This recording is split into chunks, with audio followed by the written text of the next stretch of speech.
Bella raga, ciao a tutti del Commendone Veneziano. Allora ragazzi, voglio chiedere una cosa. Io qua ho riscaricato una mod per Empire Total War, che secondo me è il miglior Total War, è il miglior Total War della serie. Attenzione, tanto gol di Marchetto Royce, ragazzi.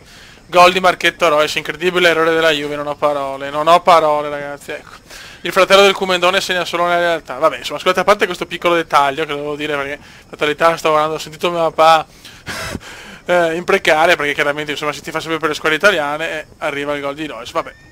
Niente, insomma c'è sto Venice Total War che l'ho ribattezzato così e praticamente si può fare una campagna con Venezia e cercare di conquistare più regioni possibili. Io l'avevo già fatto però ancora quando il canale era avevo appena cominciato a fare video, quindi commentavo abbastanza di merda, e se volete posso fare dei video di Empire Total War ribattezzato dal Commendone Venice Total War. A voi la scelta ragazzi. Un saluto del Commendone veneziano. Alla prossima. Ciao!